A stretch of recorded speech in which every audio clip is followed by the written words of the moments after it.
The Central Everglades Project, or CEP, which passed under the WIIN Act in 2016, was designed to increase freshwater flow from Lake Okeechobee through the Central Everglades to Florida Bay. CEP is a compilation of 4 high-impact CERP projects bundled together to expedite Everglades restoration. Everglades National Park currently receives less than 40% of the water it once received, greatly stressing the ecosystem and reducing the amount of fresh water flowing into Florida Bay. We need to restore the flow of water through the Central Everglades to help improve these ecosystems and secure the freshwater supply for over 8 million Floridians. The ecosystem has been badly affected because of the drought, and that water will help to maintain the seed flow that the Everglades National Park ecosystem needs. 4 major projects in CEP seek to send the water south.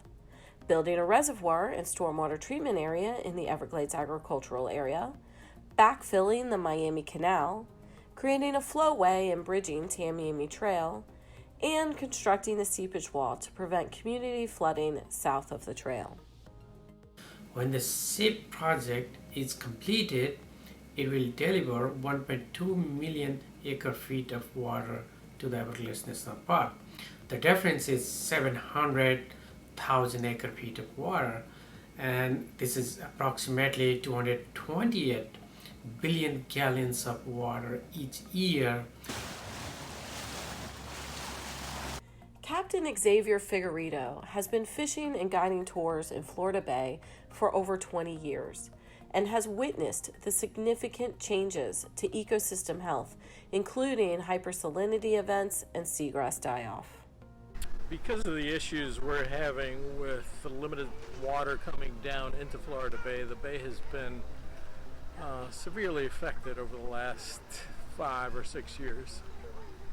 This is an issue that's been going on for years, since 1985 actually. The solution is to connect Florida Bay to Everglades flow, once again freshening the bay.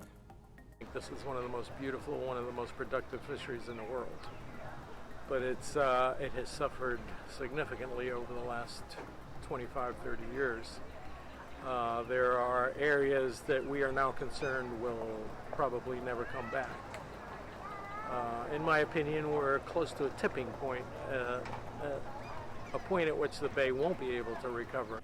Everglades restoration doesn't just impact fishing and the environment, it impacts Florida's economy.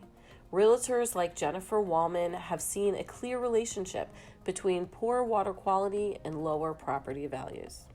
Whether it's ocean, lake, or river, there is a direct correlation between the quality of the water and the home prices. Nobody wants to live on a body of water that's smelly and has dead fish floating in it, and unfortunately that's happened a couple of times in the last several years with the algae blooms.